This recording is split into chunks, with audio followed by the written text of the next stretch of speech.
एक फिगर हम लोग ले सकते हैं 75। अगर मैंने 75 लिया करेक्ट, तो इसको मार्क्स कितने आ गए? 300। फिर आता है कि इसको 275 आ रहा है, इसका मतलब 25 इससे कम। तो 25 हो सकता है कि इसने गलत कर दिया, ये करेक्ट है, ये इनकरेक्ट, ये तुम्हारा 275 आ गया। अगर ये 75 प्लस 25 100 बनाया हुआ है, ठीक है, तो अनअटेम्प्टेड जो होगा वो कितना हो जाएगा? 20 हो जाएगा, क्योंकि 120 20 मेरा आंसर है। तो यहाँ पर क्या है कि कुछ जगह पर नंबर पुट करना पड़ेगा तभी जल्दी बनेगा। अब तो सोचो एक्स वाई मान के चल ले तो बहुत टाइम लग जाएगा। तो बेहतर है कि हम लोग कुछ नंबर, हाँ तुम क्या नंबर लोगे उसके लिए मैंने तरीका बता दिया कि जो नंबर है इसको डिवाइड बाय 4 कर दो। ये मेरा लगभग 428 69 के आसपास आ रहा। तो उसके बाद का एक राउंड फिगर देखो, या तो 75 लेते हैं तो 80 लेते। 80 अगर मैं लेता तो 320 हो जाता। अब मुझे 75 लाने के लिए इसमें से मुझे 45 घटाने पड़ते, ठीक है। अब 45 तो क्वेश्चन हो ही नहीं सकता ना, 125 तो क्वेश्चन ही नहीं है। तो 80 मेरा आउट हो गया, एक ही बचा था 75। एक्चुअली 5 वाला चल रहा था तो हम लोग लगा कि भाई चलो ये वाला करके देखते हैं। तो ये प्रैक्टिस से तुम्हें आ जाएगा। If each one of them has the same number of unattempted questions, who does get the highest mark? देखो, इसमें मैं तुमको क्वेश्चन पढ़ लेकर चलता हूँ। अच्छा ये छोड़ दिया तुम। देखो इसमें क्या है कि जिसका डिफरेंस तुम्हारा करेक्ट ज्यादा है ना, ठीक है, तो जिसका तुम्हारा करेक्ट और इनकरेक्ट का डिफरेंस ज्यादा होगा उसी के हाईएस्ट मार्क्स आएंगे अगर अनअटेम्प्टेड क्वेश्चन सबके सेम हो गए तो। क्योंकि अगर मान लो ये 80 का डिफरेंस है, तो ये हो सकता है कि ये 81 बना है और ये गलत बना है, तो 82 क्वेश्चन गया होगा, तो सबका 40-40 अगर करोगे तो किसमें मार्क्स नहीं आएंगे? अनअटेम्प्टेड में। तो इसीलिए इसका आंसर प्लेन बी है।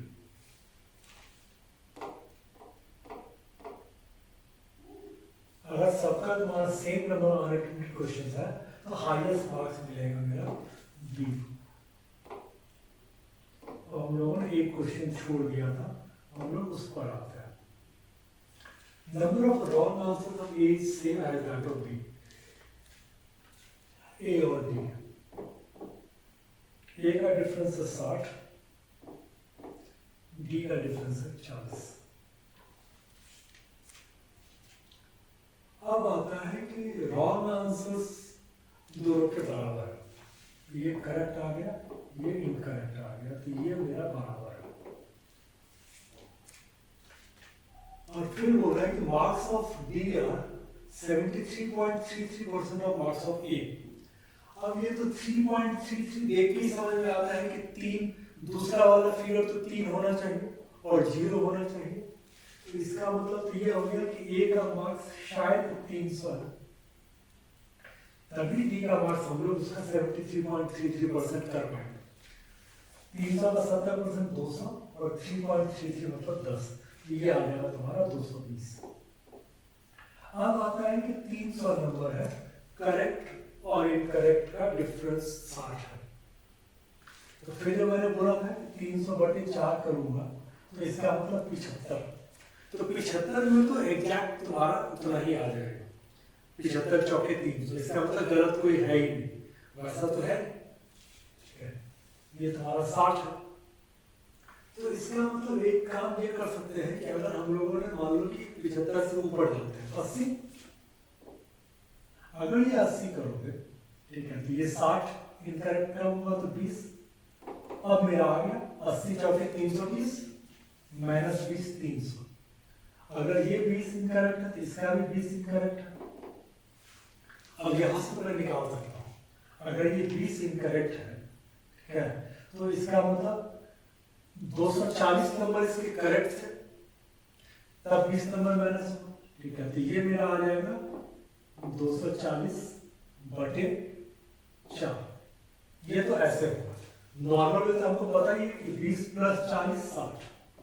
अब मैं चेक करने के लिए देखूं कि मेरा सही है या नहीं है, वो यहाँ से मेरा चेक हो गया, ये दोनों मेरा सेम है। अगर इसमें दिया हुआ है 20 इनकरेक्ट है और ये 40 का डिफरेंस है, ये 60 आ जाएगा। अब आता है कि इसने 100 क्वेश्चन अटेम्प्ट किया और इसने 80 क्वेश्चन अटेम्प्ट किया, तो छोड़े कितने? अब मैं यहाँ अनअटेम्प्टेड पे जाता हूँ, तो अनअटेम्प्टेड जो 80 प्लस 20 100, तो इसके पास 20, 60 प्लस 20 80, इसके पास 40। A is what percent of D? ये मेरा 50%। थोड़ा सा घुमाया था ऐसा, लेकिन इस क्वेश्चन में मुझे बहुत ज्यादा कुछ नहीं दिखा।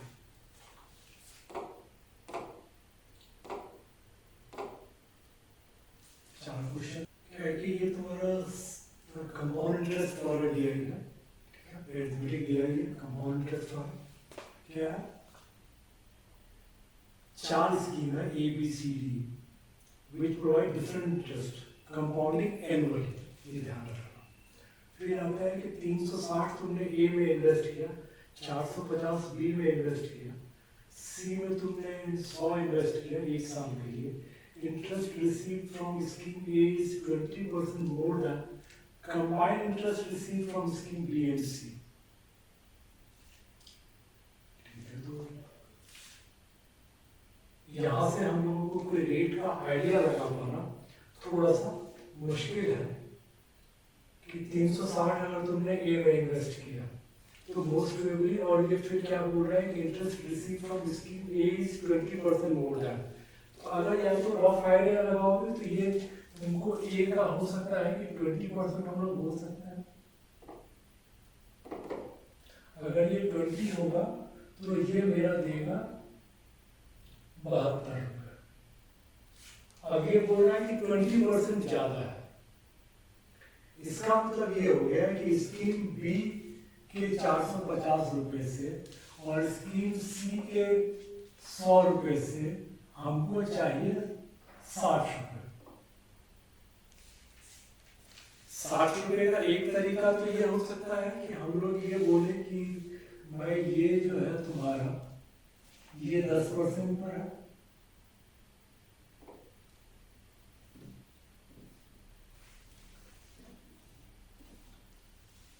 हम लोग ये बोल सकते हैं कि ये मेरा 10% है और ये मेरा 15%। तब क्या हो जाएगा कि 450 का 10% 45 और 100 का 15। बट ये एक हमारा एक एजम्पशन है, फिलहाल हम लोग उसको होल्ड करते हैं। दूसरे पर आते हैं, 800 तुमने इन्वेस्ट किया सी में, 200 डी में, 350 ए में। Combined interest receive from scheme is from A and D is the same as interest from scheme C। ठीक है, C में जितना मिला उतना ही तुमको D और A में मिला है। एक बार देखें कि यहाँ पर कुछ हमको मिलता है क्या, कोई एक फिगर अगर हमको सॉलिड मिल जाए तो इजी रहेगा। यहाँ भी तुक्का लगाना पड़ेगा। देख लीजिए, जतिन ने 9000 स्कीम बी में लगाया 2 साल के लिए, 3000 स्कीम डी में 2 साल के लिए। इंटरेस्ट बी का 112% इंटरेस्ट फ्रॉम स्कीम डी। ठीक है, फिलहाल इसको भी होल्ड करते हैं क्योंकि हमको कहीं न कहीं से निकालना है, तो जहां पे हमको इजी मिलेगा वहां से स्टार्ट करें। पहला वाला कंपैरेटिवली इजी था, दूसरा वाला भी फिर भी इजी है, तीसरा वाला थोड़ा डिफिकल्ट है। महेश ने 12,000 स्कीम बी में इन्वेस्ट किया 1 साल के लिए, सुभाष ने 40,000 स्कीम डी में किया 1 साल के लिए। Interest receive by Mahesh is 12% of interest receive by Subhash. ये एक थोड़ा सा है कि इसमें कुछ समझ में आता है कि महेश ने 12,000 बी में किया 1 साल के लिए, सुभाष ने 40,000 बी में किया। महेश का जो इंटरेस्ट है ना वो 12% है सुभाष के इंटरेस्ट का। तो इसका मतलब ये मैं मान सकता हूँ, ठीक है, कि अगर ये मेरा 12% है तो इसको 12,000 ही मान कर लूंगा, ठीक है। ये अगर 12,000 मान के चलो कि 12,000 का, चलो ठीक है 12,000 लगाया था, मैं मान के चलता हूँ कि इसका इंटरेस्ट इसको मिला 1200, ठीक है। महेश को मिला 1200, किसमें? महेश को छोड़ो, बी में तुमको मिला 1200। अब ये बोल रहा है कि डी का जो है 12% है, इसका मतलब डी को कितना इंटरेस्ट मिला हो? डी को 10,000 मिला हो, तभी तो इसका 12% है, यहां से हमको मिल जाएगा। अब आता है कि 40,000 रुपये इसने लगाए थे, तो 40,000 का कितना परसेंट होगा? 10,000, 25%।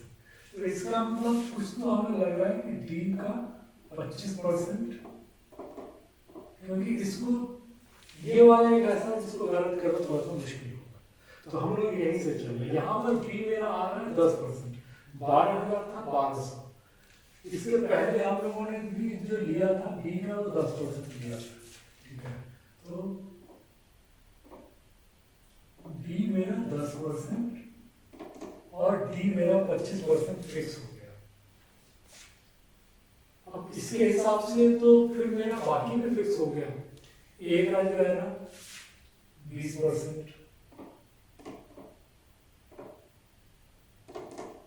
सी का मेरा 15%। हमको सिर्फ जो करना है वो ये करना है कि इस वाले से हम लोग चेक कर लेते हैं कि मेरा बाकी मैच कर रहा है कि नहीं। देखो सी में 15%, 800 तुमने सी में किया, तो इसका 15% कितना आ गया? 120। 200 तुमने डी में किया, डी है तुम्हारा 25%, तो ये मेरा आ गया 50। 350 ए में, ए देता है 20%, ये आ गया तुम्हारा 70। 70 प्लस 50 120। इसका मतलब हम लोगों ने जो फिगर लिया है ये मेरा बिल्कुल सही है। 20 10 15 25। मैं तुम लोग इसको नोट कर लो, मैं इसका फोटो खींच लेता हूँ।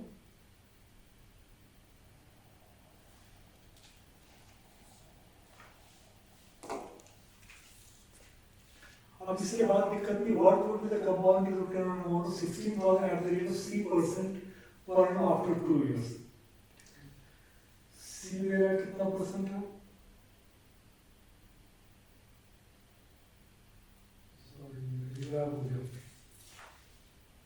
सी तुम्हारा था 15%, तो 15% के हिसाब से हम लोग कर सकते हैं। एक मिनट मैं निकाल लूं। देखो अब 16,000 का 15% के हिसाब से 2 साल का, तो हमको पता है कि 15% 2 ईयर, ये हमको देता है 32.25%।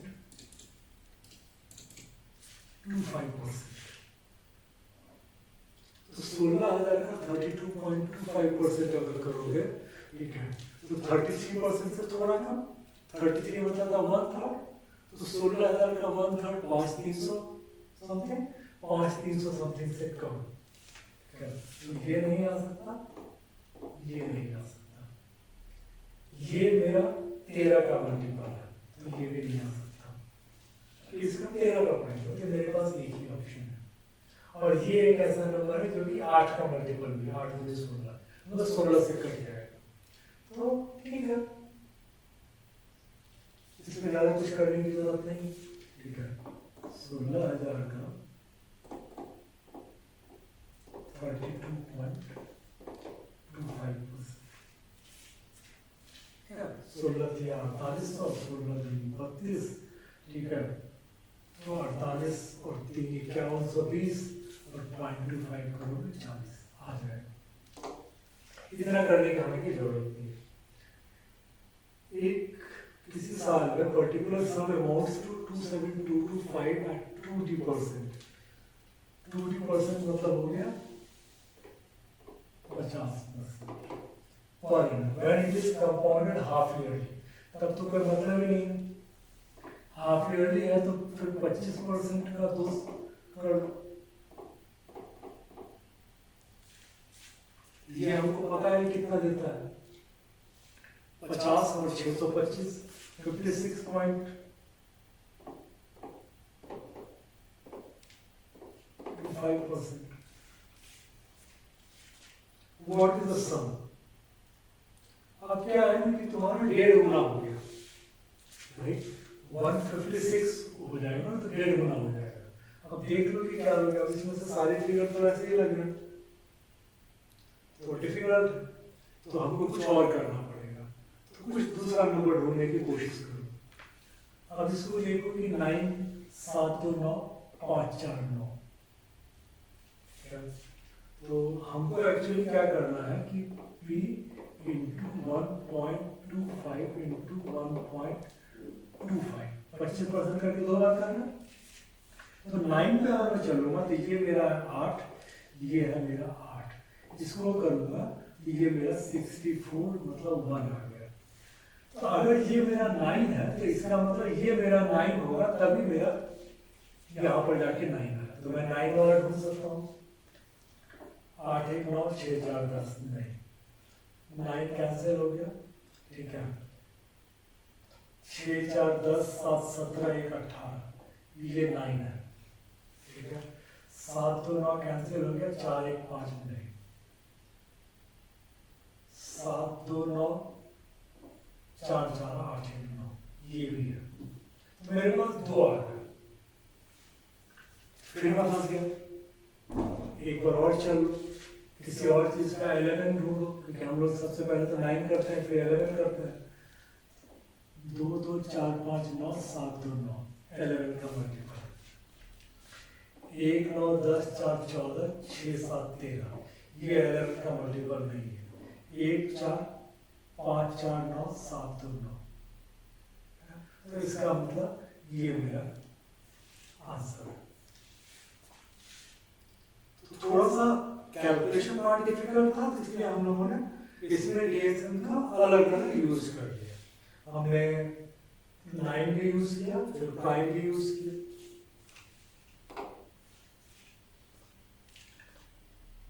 राजू ने 9x इन्वेस्ट किया स्कीम ए में 2 साल के लिए.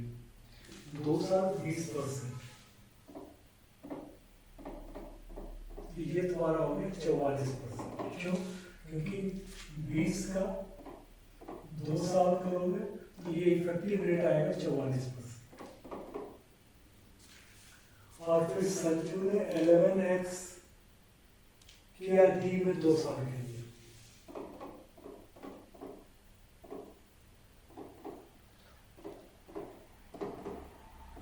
ये हमने अभी देखा था कि भाई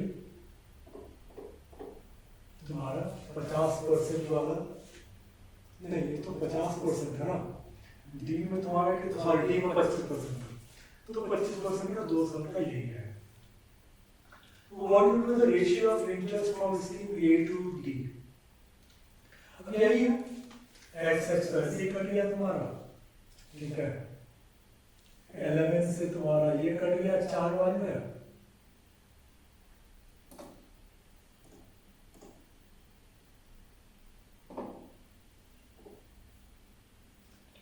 ये तुम्हारा 4 बार में कट गया. तो बेसिकली ये तुम्हारा 9 चौके 36 आ रहा है.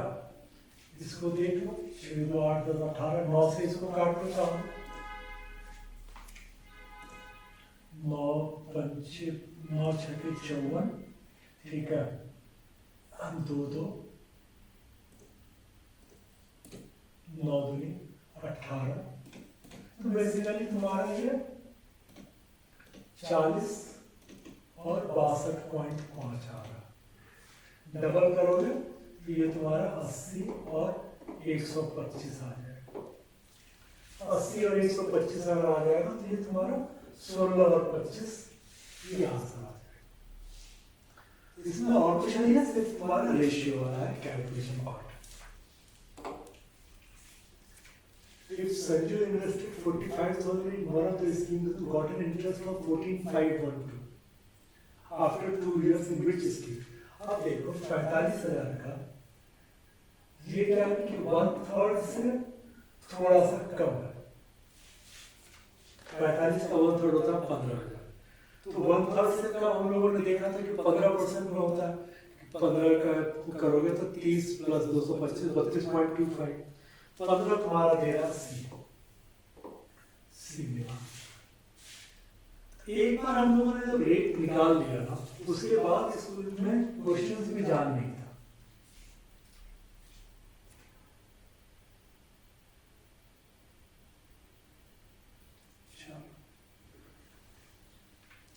अब ये अलग तुम्हारा कहानी है, क्योंकि इसमें क्वांटिटी 1 2 3 सारा ही तुमको निकालना पड़ेगा। देखते हैं कि क्या है।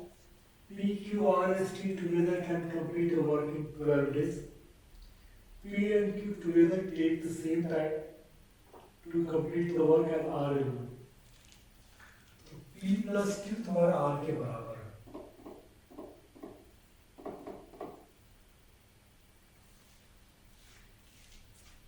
R and S together to take same time to complete the work as T alone. R plus S तुम्हारा T है। Otherwise P, Q, R, S, T तुम्हारा 12 दिन में काम खत्म करता है। ठीक है, ये तुमको एक इंफॉर्मेशन है। फिर आता है क्वांटिटी 1 में the ratio of efficiency of P, Q and S is 1:2। अब देखो P 1 है, Q 1 है, तो R तुम्हारा हो गया 2। तो ये मेरा हो गया 1 1, तो R मेरा तुम्हारा हो गया ये 2, S मेरा हो गया, S इसमें दिया हुआ है 2। ठीक है, तो S मेरा हो गया 2। अगर ये S 2 हो गया तो R प्लस एस टी है, तो 2 प्लस 2 4। तो P, Q, R, S, T मिला के तुम्हारा आ जाता है 1 2 2 4 2 6 4 10। एफिशिएंसी होगी 10 काम पर डे की। 12 दिन में काम खत्म होता है, तो टोटल काम कितना होगा 120। फिर बोलता है कि P को कितना टाइम लगेगा। P तुम्हारा है, P की कैपेसिटी 1 है, तो इसमें आ गया तुम्हारा 120 बाय 120। इसका वैल्यू मेरा आ गया 120। 2 की बात करें, efficiency Q, R, S 3 5 2।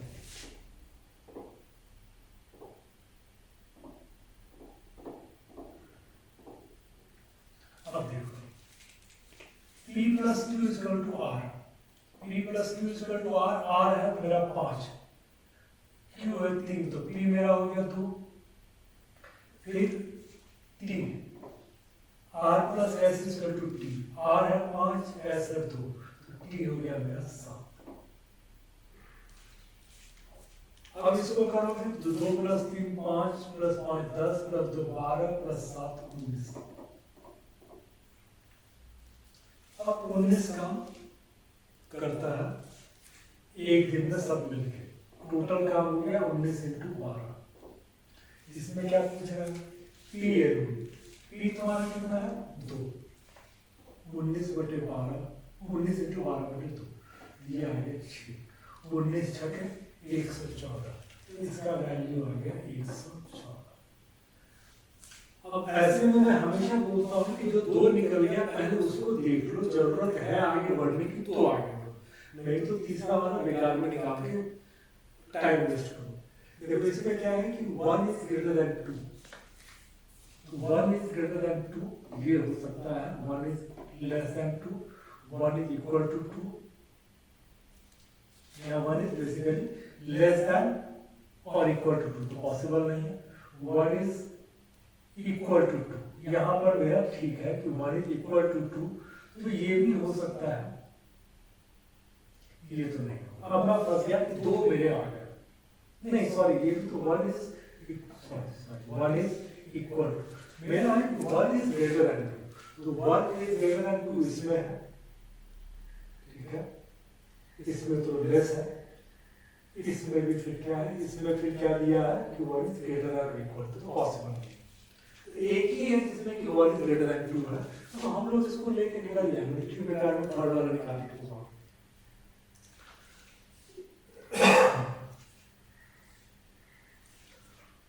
students move from all the prime numbers between 10 and 70. The student chooses two numbers randomly from them. What is the probability that the unit digit of both numbers is 3? इस question को देखो मैं पहली बार में तो नहीं करूँगा, क्योंकि 10 से लेकर 70 तक का प्राइम नंबर लिखना यही एक डिफिकल्ट काम। फिर उसके बाद मैं निकालने के लिए जाऊँगा, डिफिकल्ट करना होगा। तो फिर है कि देखो प्राइम क्या होता है कि 6 का मल्टीपल का आगे पीछे 10, तो इसका मतलब 12, तो 12 के पहले का 11 मेरा प्राइम है और 11 के बाद का 13 भी प्राइम है, ठीक है। 6 या 18, 18 के पहले का 17 भी प्राइम है और 18 के बाद का 19 भी प्राइम है। 6 चौके 24, इसमें 23 प्राइम है, 6 बच्चे 30, इसमें 29 प्राइम है और 31 भी है। 6 छके 36, 35 नहीं है, 37 है। 6 सत्ते 42, 41 भी है और 43 भी है।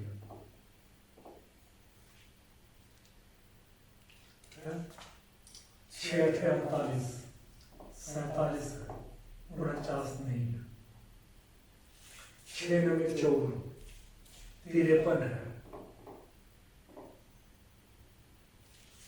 55 नहीं है। 6 10 60, 59 भी है, 61 भी है।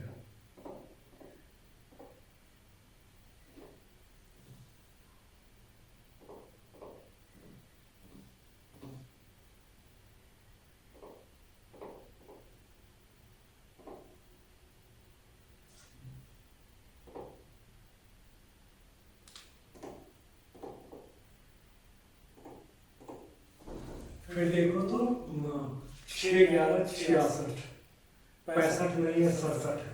इसके बाद वाला तुम्हारे मतलब का नहीं, इतना तुम्हारे पास आ गया। अब इसके बाद देखोगे तो फिर तुमको अब करना है कि if the student chooses two numbers and from them what is the probability that the unit digit of both numbers 3? और unit 3 वाला कितना है? 1 2 3 4, 4 तुम्हारे पास आ गए। 4 में से 2 सेलेक्ट करोगे, ठीक है, और 15 में से 2 सेलेक्ट करने की प्रोबेबिलिटी। तो बेसिकली ये तुम्हारा आ गया 4C2 15C2। 4C2 करोगे 4 या 12 बटे 2 6, 15C2 करोगे तो 15 इंटू 14 बटे 2 तो 15 सत्ते 105, 3 से काट लोगे तो 2 बटे 35। पहले वाले का वैल्यू आ गया मेरा 2 बटे 35। दूसरा वाला फिर देखो, student has two numbers and from them what is the probability that one is less than 15? One is less than 15, तो ये तुम्हारे पास है 2 number, and other is more than 55, तो ये है तुम्हारे पास 3 नंबर। तो इसमें कोई दिक्कत नहीं, क्योंकि ये 2 में जो है ना, 2 में 1 की प्रोबेबिलिटी, 3 में 2, 3 में 1 की प्रोबेबिलिटी, तो ये 2 या 6, और ये तुम्हारा है 15 में से 2 का, तो ये मेरा फिर अगेन 6 बटे 105 आ गया। इसको करेंगे तो ये भी तुम्हारा यही आ गया 2 बटे 35। फिर हम लोग वही करते हैं, 1 और 2 को चेक करते हैं। 1 और 2 इक्वल वाला जो है मेरे पास यही है, ये मेरे पास आंसर आ जाएगा। ये नहीं है, ये नहीं है, ये भी तुम्हारा 1 इज ग्रेटर देन ये, ठीक है, नहीं होगा, 1 इज नहीं, तो एक ही इस पर मेरे पास है। तो ये भी होंगे, तो दोनों में एक फायदा हो कि तीसरा वाला हमें नहीं करना पड़ा, लेकिन ये तभी पॉसिबल है अगर तुम तीसरे के पहले अपना ऑप्शन देख लो।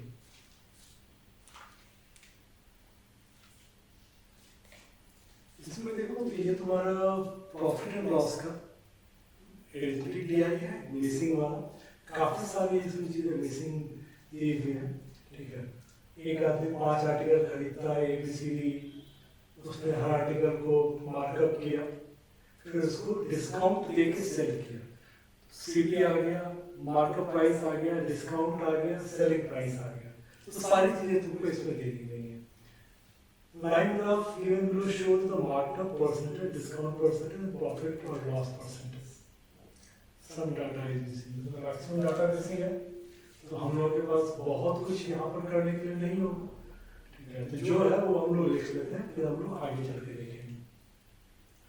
तो इस वजह से क्या है कि तुमको दिया हुआ है मार्कअप, डिस्काउंट, ठीक है, वो हम लोग ABCD मार्कअप, डिस्काउंट, प्रॉफिट या लॉस, ये कर लेते हैं। अब तुम्हारा A का मार्कअप 60 है, B का मार्कअप 100 है,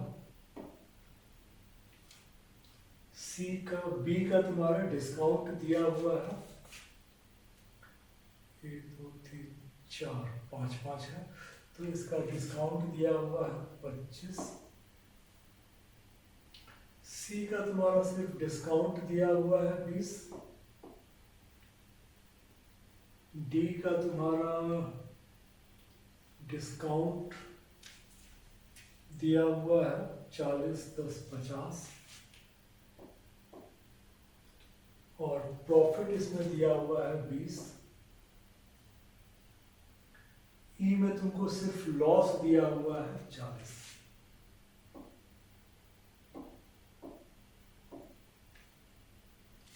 यही डाटा है, इसके अलावा तो कुछ है ही नहीं। तो profit loss percentage, negative values, चलो इसमें भी कुछ नहीं दिया हुआ है, तो इतना ही डाटा लेके हम लोग चल लेते हैं, देखते हैं कि क्या होता है।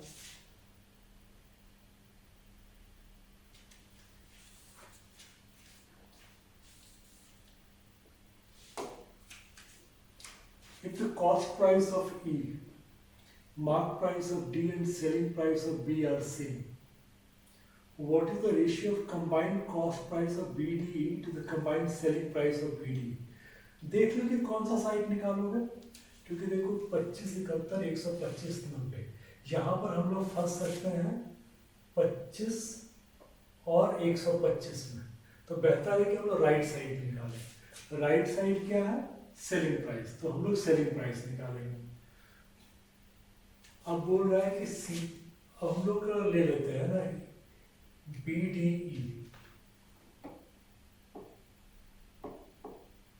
BDE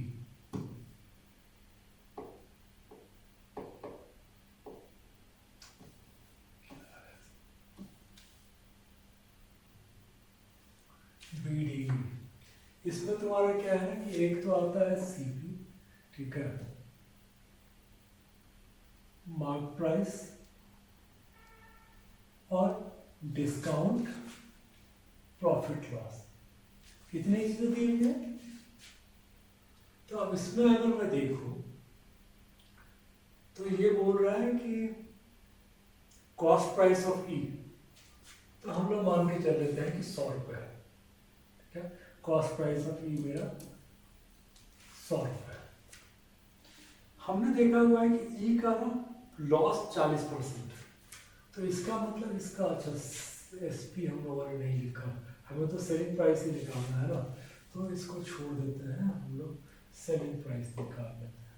तो अगर ये 100 रुपये का है तो ये मेरा बिकेगा 60 रुपये का, 40% लॉस पे है, ठीक है। तो ये मुझे सेलिंग प्राइस में लोग निकालना है, ई में हम लोग कुछ भी और नहीं निकालेंगे, लेकिन ई का मैंने 100 रुपये लिया है, तो बोला कि CP of E mark price of D, तो mark price of D same है, तो मार्क प्राइस ऑफ D मेरा 100 आ गया। D में क्या है ना, ये डिस्काउंट दे रहा है 50% का, तो इसका मतलब मेरा सेलिंग प्राइस जो है ये 50 आ गया, क्योंकि ये 50% का डिस्काउंट दे रहा है, तो इसका सेलिंग प्राइस मेरा 50 आ गया। फिर आता है कि बी का सेलिंग प्राइस ऑफ बी, तुम्हारा 100 ऑलरेडी दे रखा है। अगर इसने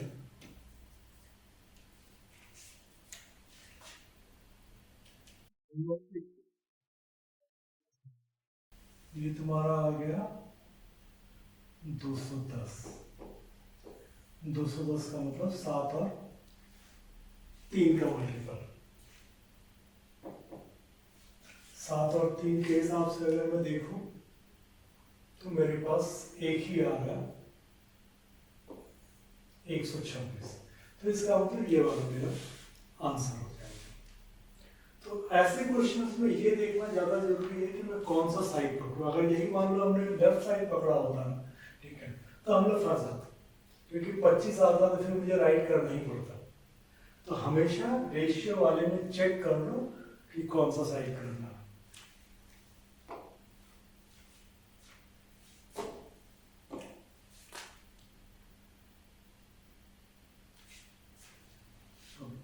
Cost price of C is half the mark price of E. C में 20% डिस्काउंट दे रहा है। अगर मैं C की बात करूं तो इसमें डिस्काउंट मेरा 20%।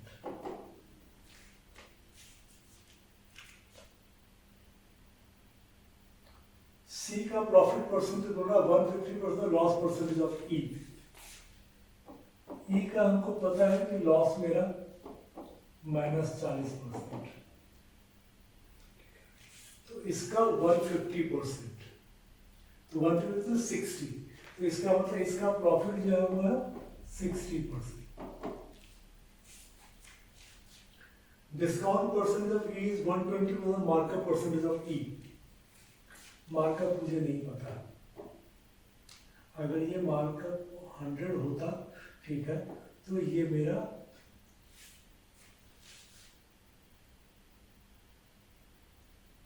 discount percentage of E is 120% of the markup percentage of E। हम लोग इसको x मान लेते हैं, ठीक है, तो ये 1.2x होगा। What is the ratio of mark price of C to that of mark price of E? ठीक है, अब हमको है कि एक सीपी भी ले लो, बिना सीपी के तो काम चलेगा नहीं, ठीक है, तो कॉस्ट प्राइस ले लो। ये आता है तुम्हारा सी का और ये आता है तुम्हारा ए का।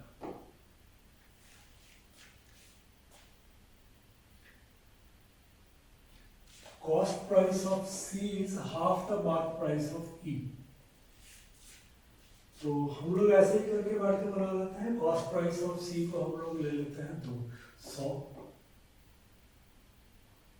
ठीक है। मार्क प्राइस ऑफ ई हो गया मेरा 200,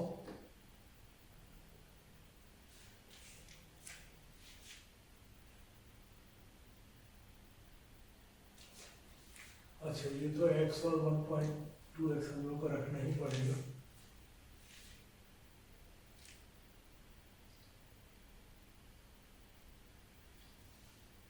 अब आता है कि ये अगर तुम्हारा इसका सेलिंग प्राइस की हम लोग बात कर रहे हैं,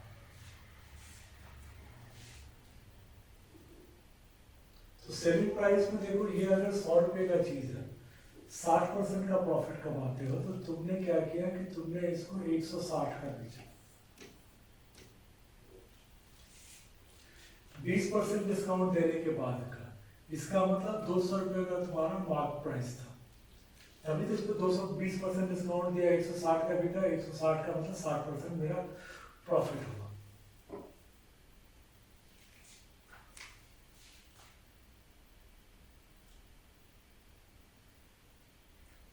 तो इसके हिसाब से तो हमारा देखो ये तो हम लोगों ने फिक्स कर लिया था, यहाँ पर हम लोग गए नहीं, ठीक है, इसको हम लोगों ने फिक्स कर दिया था कि cost price of C is half the mark price of ई।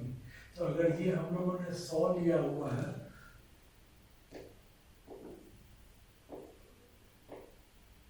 ये 100 लिया हुआ है तो ये मेरा 200 होगा।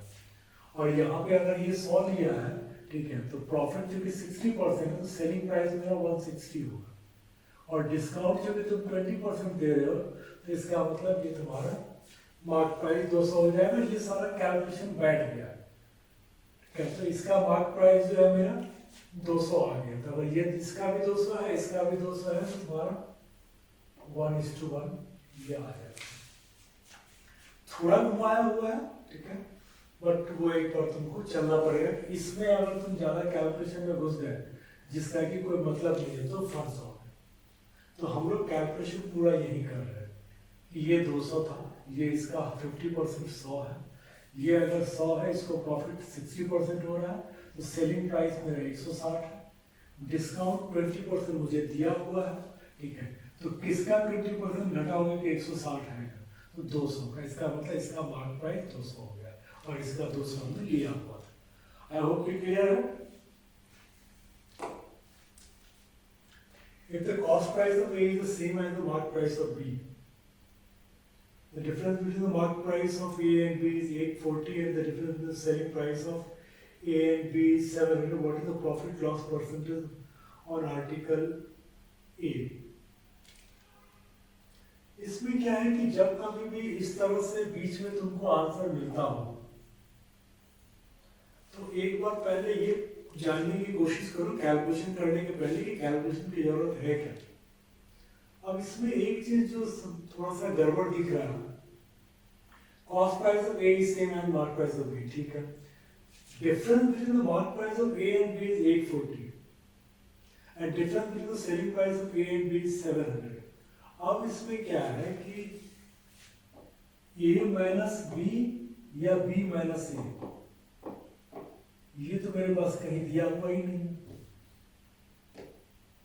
तो इसका मतलब ये है कि कॉन्ट्रीब्यूटर में जो इसने दिया है ये बिल्कुल सही है। कि उसको निकालोगे कैसे? तो a माइनस बी 840 लोगे, 700 लोगे कि b माइनस ए, पॉसिबल नहीं है। तो क्या मतलब इसका आंसर कॉन्ट्रीब्यूटर में डालेंगे।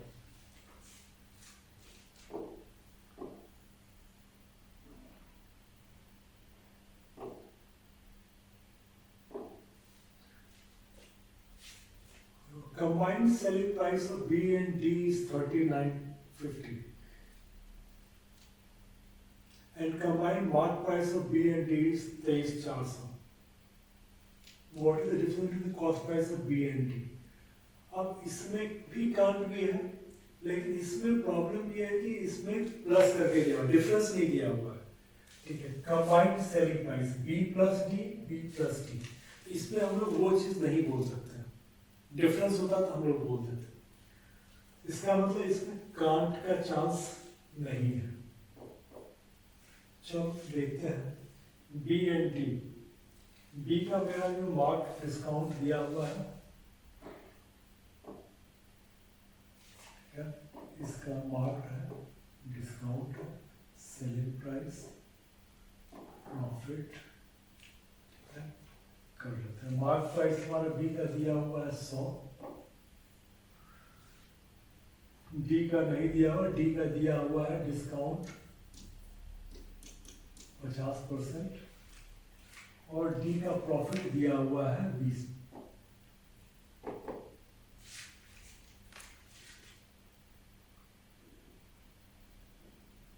बी का डिस्काउंट दिया हुआ है 25%।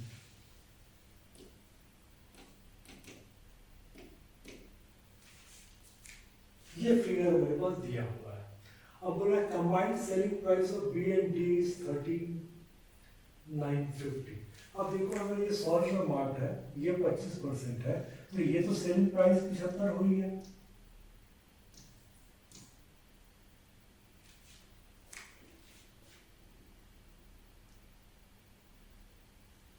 अब आता है मेरा कि डी का। तो हम लोग इसको ऐसा करते हैं कि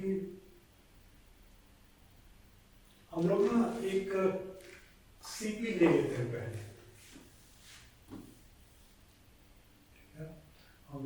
सीपी लेते हैं, फिर करता है,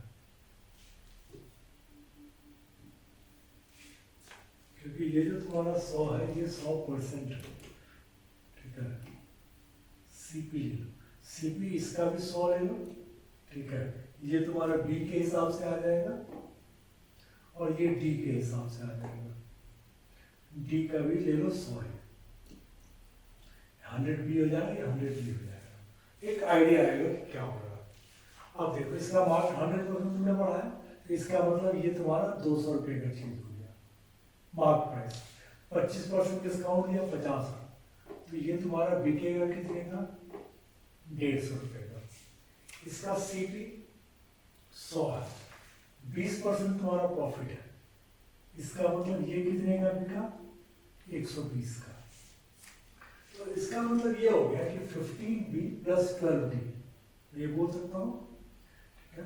15B + 12D = 13950।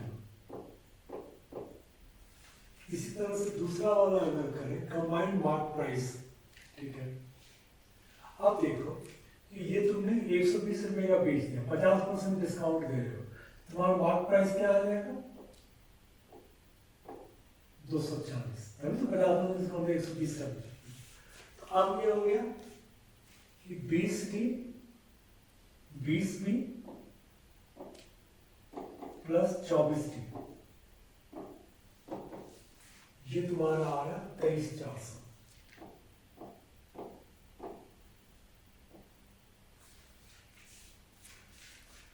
अगर मैं इसको डबल कर देता हूँ, ठीक है, मैं इसको डबल करके ऊपर ले लेता हूँ, तो ये मेरा आ जाएगा 30B + 24D = इसका डबल करोगे 13 दूनी 26, ठीक है, 27,900।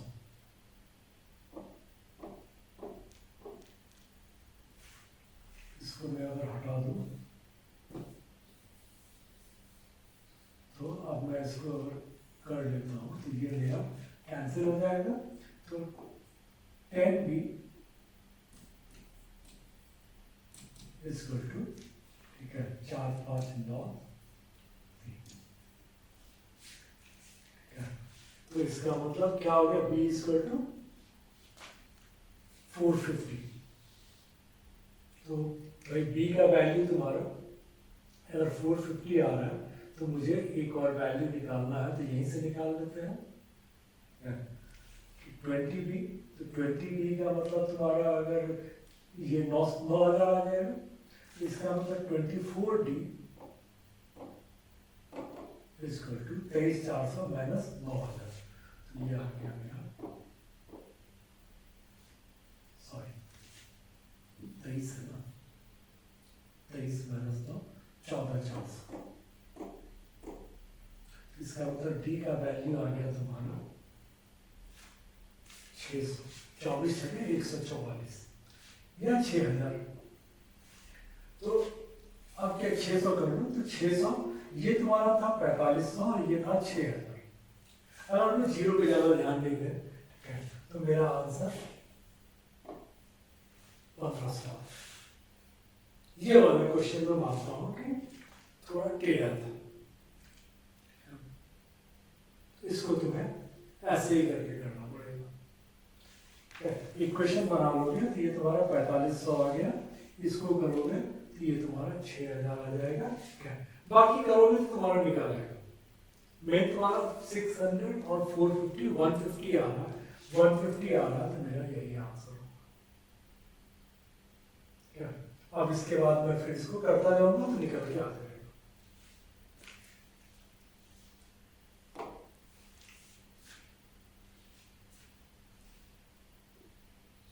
काफी अच्छा क्वेश्चन था।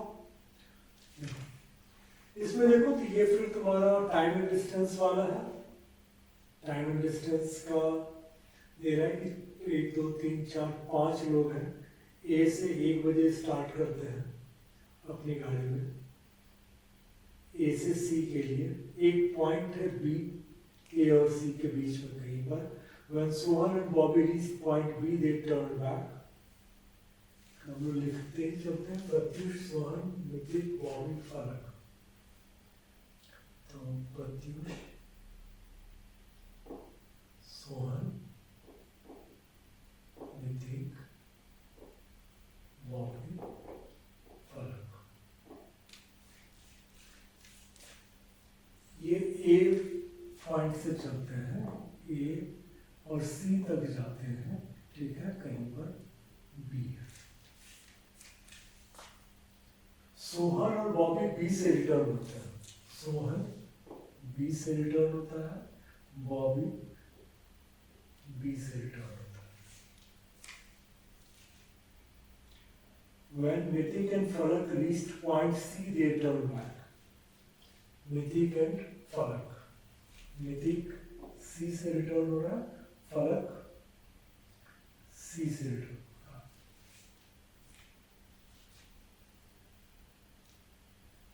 Since Pratyush is slowest, he met Bobby, Falak and Mitik at 3:45. Pratyush अपना चल रहा है, ठीक है, ये स्लोएस्ट है, तो ये जब जाता है तो ये बॉबी को 3:45 में मिलता है, बॉबी से 3:45 पर मिलता है, फलक से 5 बजे,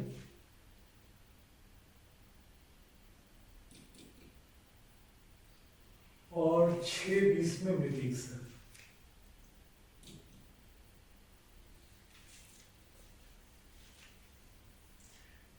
Had Sohan and Bobby returned from exactly middle of A and C, इसका मतलब बी जो है तुम्हारा ए और सी के बीच में नहीं है। He would have met Sohan and Bobby at 3:24 and 3 p.m. अब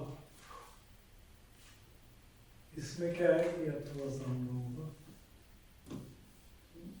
देखो बी आगे है, इसलिए इसको हम लोग डी बना देते हैं, क्या, क्योंकि बोल रहा है कि भाई 3:45 की जगह पर अब वो 3:24 में 3 बजे मिलेगा। बॉबी यहां से लौट रहा है,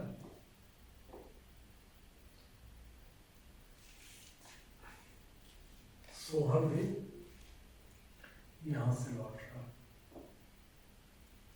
अब ये बोल रहा है कि अगर सोहन यहां से लौटता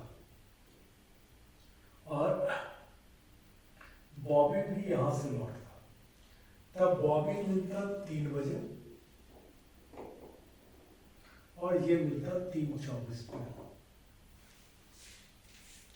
ये गलत कहानी आ गई, इसको देखते हैं, थोड़ा सा घुमाया हुआ है।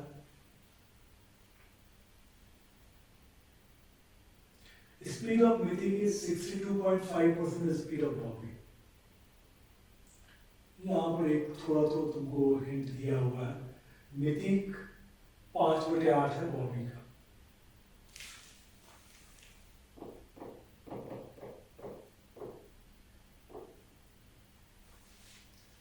अब यहीं से लगता है कि अगर हम लोग बॉबी को 80 मान लें तो मितिक मेरा 50 हो जाएगा, या फिर 40-25, तो कोई भी एक फिगर लेके हम लोग चल सकते हैं।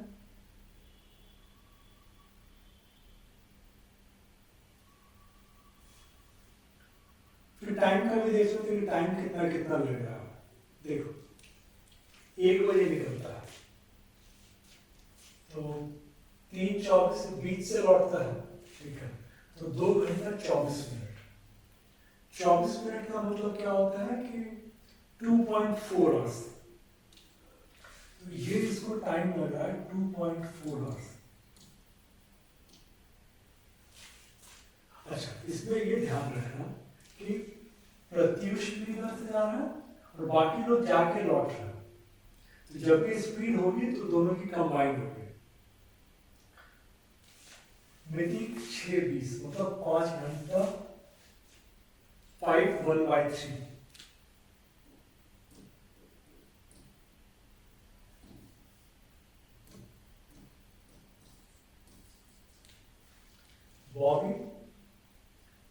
जब वहां से लौट रहा था 20 से, तो 3:45, मतलब 2 घंटा 45, 2 3/4, और ऐसे इसको लगे 2 घंटे, बीच से आने में इसको लगे 2 घंटे। एफ को लगा कंप्लीट आने में 4 घंटा।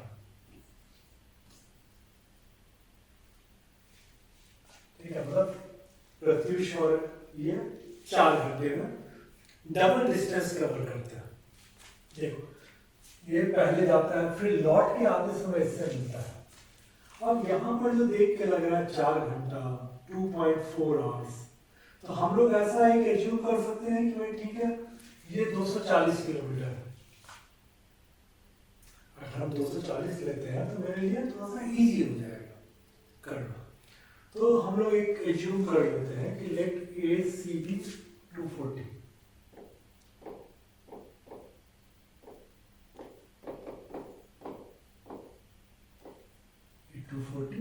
ठीक है। ए टू डी ये मेरा आ गया 120।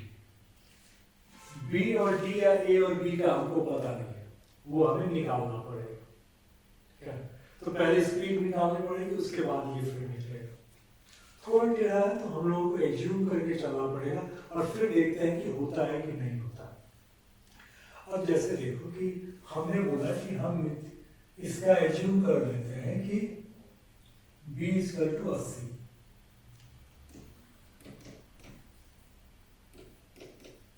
ठीक है, m हो जाएगा मेरा 50 किलोमीटर। अब यहां पर देखो 2.4 आवर्स में, ठीक है, आधा से आता है। ठीक है ना, ये बोल रहा है कि डी से अगर लौटता है तब 3:24 को मिलता है। तो इसका मतलब पी और एस की अगर मैं बात करूं, तो पी और एस की स्पीड जो है वो, तो ए और डी का हमने बोल दिया कि 120 है। 120 ये जाके और लौट रहा है, ये जा रहा है, मिल रहा है, तो एक्चुअल में डिस्टेंस 240 किलोमीटर कवर कर रहा है ये 2.4 आवर्स। तो इसका मतलब हो गया कि 240/2.4, इसका स्पीड हो गया 100 किलोमीटर। P + S 100, ठीक है, P + M। अब ये तो आगे से लौट रहा है, क्या? तो आगे से लौट रहा है तो 240 × 480 हो गया। 480 5 × 3, 480 में 450 को 5 से दोगे तो 90। अगर 90 लोगे तो 90 पंचे 450, 90 का 1/3 30। इसका मतलब ये मेरा हो गया 90। ठीक है, P + D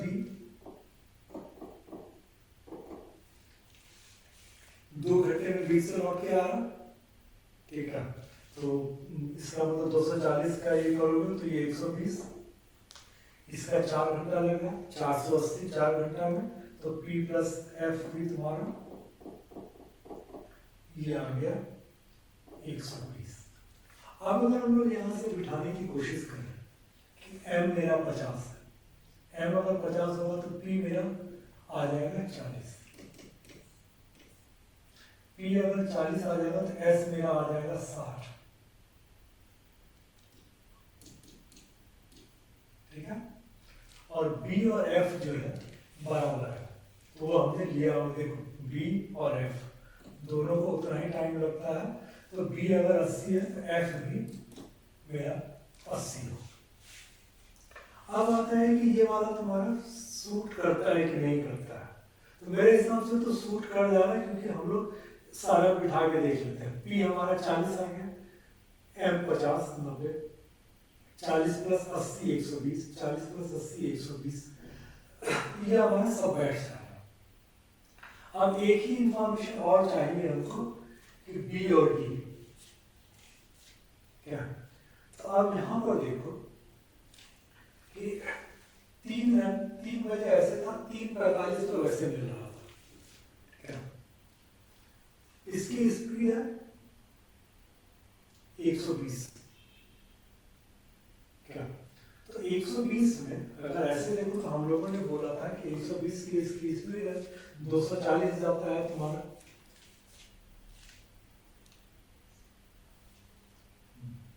P and B की बात कर रहे हैं हम लोग, ठीक है। ये 3 बजे मिलता है अगर डी से मिलता है, इसका स्पीड है मेरा कितना 120, तो हम लोगों ने बोला 240 आता। अब हम देखें 3 घंटा 45 मिनट, तो सॉरी 3 बज के तो 2/3/4 120 के स्पीड से 2/3/4 में कितना आ जाएगा?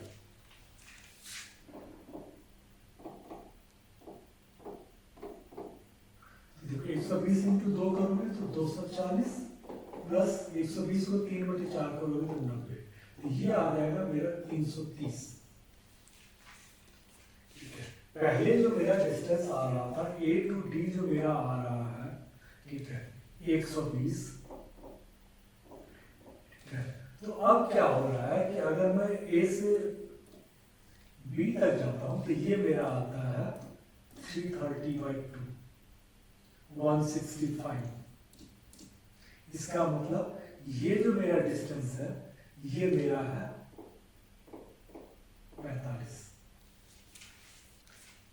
समझने की कोशिश करो, मैं ये बोल रहा हूँ कि ये बोल रहा है कि अगर मिड पॉइंट से लौटता है तो 2 घंटे लगते हैं, और अगर बी से जाके लौटता है तो 2 घंटा 45 मिनट लगता है।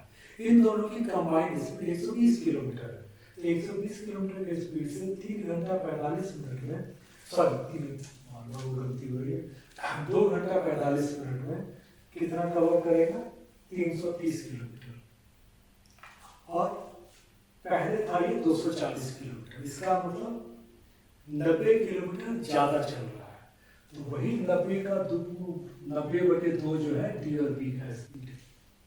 मतलब ए से बी जाना और आना का जो है टोटल 330 हो रहा है, तो ए टू बी डिस्टेंस मेरा 165 है।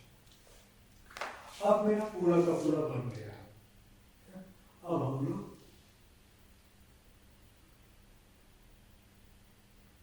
इसका ये कर लेते हैं।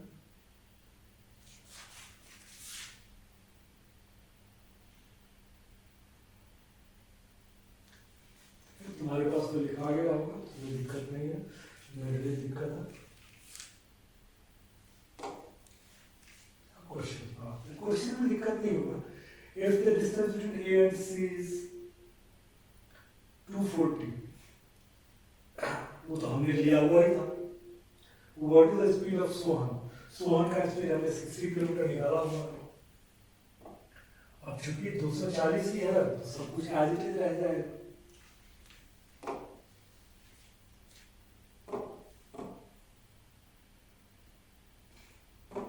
If the distance between A and B is 198 kilometre, हमारा आ रहा है A and B का डिस्टेंस आ रहा है मेरा 165। ये बोल रहा है कि 198 अगर हो, तो इसका मतलब ये हो गया कि ये तुम्हारा 20% ज्यादा है। 165 का देखोगे क्या, 165 से ये 33 ज्यादा है। 165 का 33 होता है 20%। ये फिगर प्रैक्टिस करोगे तो बहुत इजी वे में तुम लोग भी कर पाओगे। तो बोलता है कि speed of how many of them more than 60 kilometre. अब देखो मुझे सब कुछ 20% बढ़ाना है। मेरा जो स्पीड आ रहा है वो मेरा आ रहा है 40, 50, 60, 80 और 80। तो ये 3 जो है ये मेरा बढ़ जाएगा। ये मेरा इस 3 को मैं 1.2 करूंगा तो 60 क्रॉस हो जाएगा। इसको 1.2 करूंगा तो 60 पर अटक जाएगा, ये तो कम ही रह जाएगा। तो मेरा आंसर ये आ जाएगा।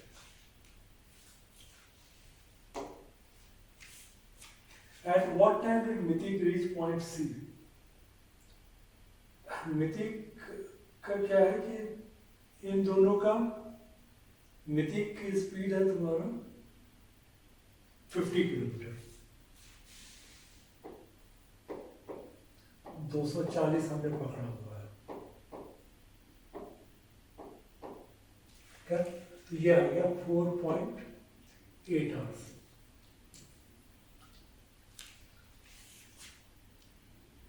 4.8 का मतलब हो गया कि 4 घंटा 48 मिनट। तो 1 बजे तो चला था, 5:48 पे ये पहुंच जाएगा।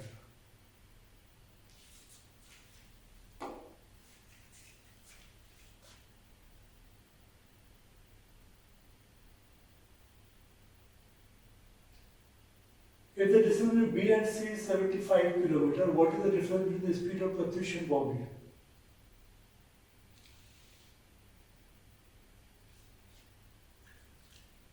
हम लोगों ने जो निकाला हुआ है,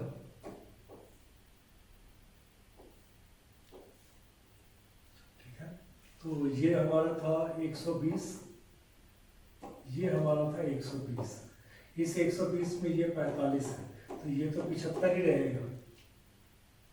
ठीक है, ये D था, ये B था, ये C था, ये A था, फिर तो 75 ही है। अगर 75 है तो हमको कुछ चेंज करने की जरूरत नहीं है। प्रत्यूष और बॉबी, बॉबी का स्पीड 80 था और प्रत्यूष का तुम्हारा 40 था, तो मेरा जो डिफरेंस आएगा वो 80 आ जाएगा। ठीक है, प्रत्यूष 40 और बॉबी 80।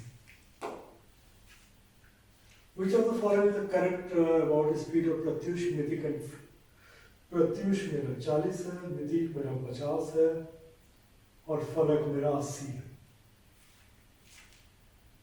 फिर यही आएगा प्रत्यूष, मितिक और फलक।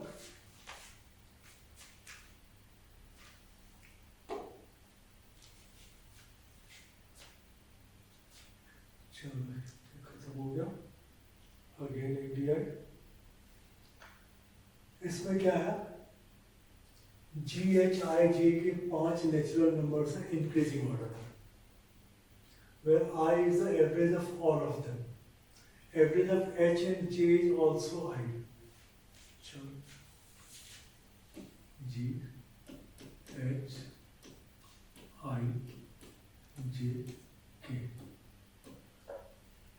अब इसमें क्या है कि I एवरेज है और H और J का भी एवरेज तुम्हारा I है, तो इसका मतलब ये तुम्हारा सेम ऑर्डर में इंक्रीज कर रहा होगा। फिर बोल रहा है कि GHIK are perfect odd squares less than 100। GHIK perfect, अब देखो मेरे पास जो स्क्वायर का बात करें 100 से नीचे है। अब एक तो ये दे रखा है इसने कि ऑड स्क्वायर्स है, तो ऑड स्क्वायर तुम्हारा 10 के नीचे वाले को ही लेना पड़ेगा। तो ये मेरा 81 हो सकता है, ये 9 आएगा तो ये 7 का आ जाएगा, ये फिर मेरा 5 का आ जाएगा, 9 7 5 3 का आ जाएगा।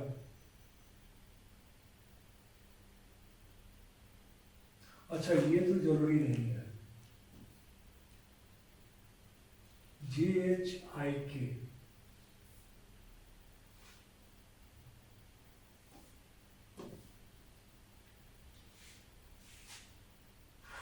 तो J जरूरी नहीं है, ठीक है।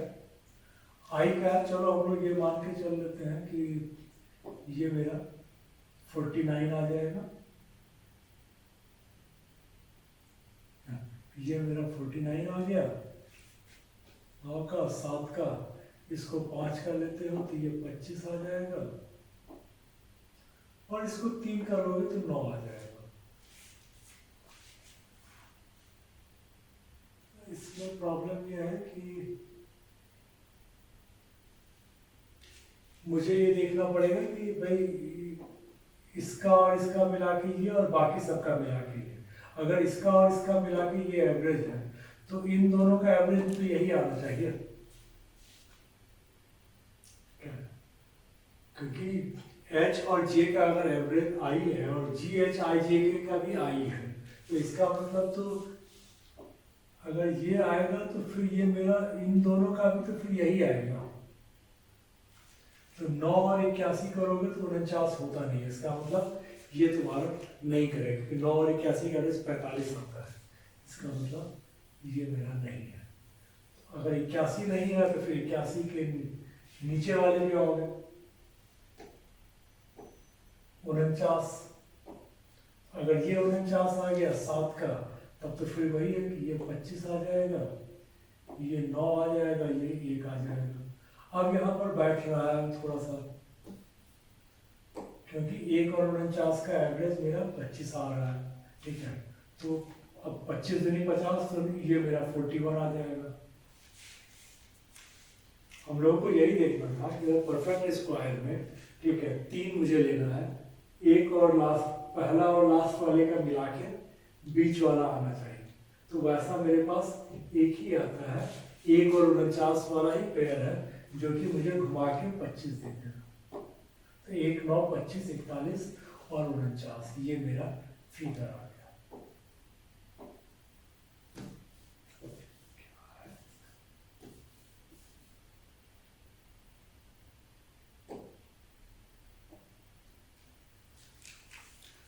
ठीक है, तो अब ये फिगर है, इसको तो याद भी रख सकते हैं, 1, 9, 25, 41।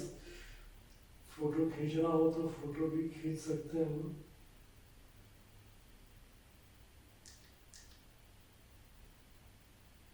चलो रख लेते हैं, 1, 9, 25, 41, 49।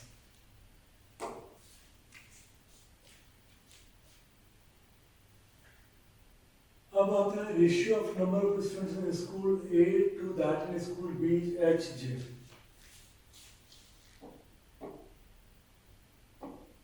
ए और बी का जो है, एच तुम्हारा 9 है, जे 41 है।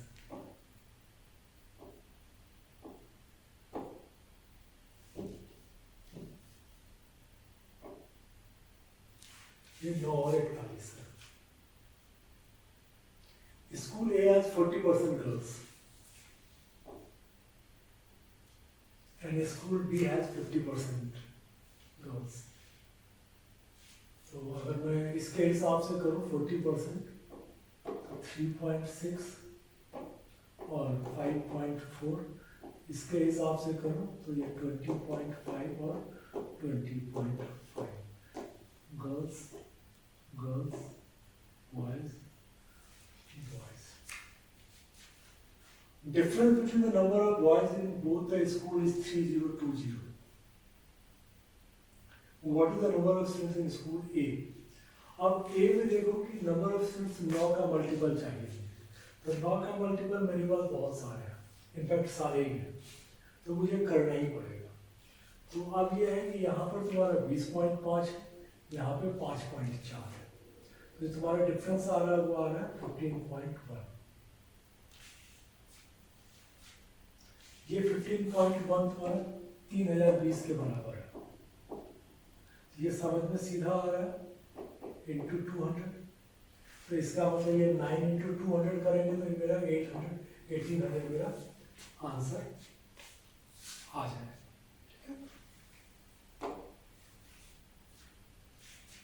Pranay, Vasu and Chirag started with investing L plus 4,000 and 2L respectively. Pranay, Vasu and Chirag invested for I, K plus G by 2 months, H plus 1 month. Share of Vasu and H plus J percent, what is the value of L? अब देखो क्या है कि इसमें प्रणय, वासु, चिराग, L plus 4,000 and 2L, ये तो तुम्हारा investment हो गया। टाइम की बात करें, I मंथ्स, I है तुम्हारा 25, K plus G by 2, K है तुम्हारा 49, G है 1, ये भी तुम्हारा 25 है,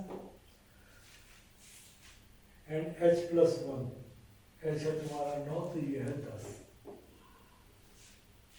अब बोल रहे हैं कि share of Vasu is H plus J, H plus 9 plus 41, 50। Share of Vasu is ये 50%, ठीक है। तो अब basically L into 25, L plus 4000 into 25, 2L into 10, ये तुम्हारा 50%। अब देखो ये फिगर तो समझ में आ रहा है कि ये कहीं से नहीं बैठेगा, क्योंकि तब तुम कर ही नहीं पाओगे, तुम्हें फिगर बड़े ही चाहिए 5 या 8। किसी से भी ट्राई कर लो, 5000 से ट्राई कर लो, 5000 से कर लो, नहीं आएगा तो 8000 मेरा आंसर है। अगर मान लो कि ये मैंने 5000 लिया, तो 5000 इंटू 25 करूँगा तो ये मेरा आएगा 125, ठीक है, प्लस 9 इंटू 25 225, प्लस ये है तुम्हारा 10 इंटू 10 100। अब यहाँ पर देखो 125 और 100 ये मिला के तुम्हारा 225 बनता है। तो इसका मतलब 50% तुम्हारा ये शेयर आ रहा है, तो ये मेरा आंसर ठीक है। 8000 करेंगे तो नहीं आएगा। तो ये कंपेरेटिवली इजी है अगर तुम इसको बिठा के सोच के अगर बिठा पाओ तो इसमें इतना मुश्किल नहीं है, लेकिन हाँ फंसाया हुआ है। Which are the following perfect cube? J minus H, J 41 है, H 9 है, 41 minus 9 32, J minus I 41 minus 25 16 आएगा। ये तुम्हारा स्क्वायर है, क्यूब नहीं है। K माइनस I 49 माइनस 25, ये तो कुछ भी नहीं है 24। K माइनस J, K है 49 41 माइनस 41, क्योंकि ये 8% आ रहा है, ये तुम्हारा 24 आ रहा है, ठीक है। एक 16 आ रहा था, और J माइनस H तुम्हारा 41 माइनस 9 32 आ रहा है। तो यही एक है जो कि तुम्हारा परफेक्ट क्यूब है। चलो, थैंक यू। आई होप कि तुम लोगों ने सेशन को एंजॉय किया होगा, और ये तुम्हें समझ में आ गया होगा कि स्कोर करना इतना टफ नहीं है अगर हम लोग थोड़ा सा ठंडे दिमाग से अगर करें तो। चलो।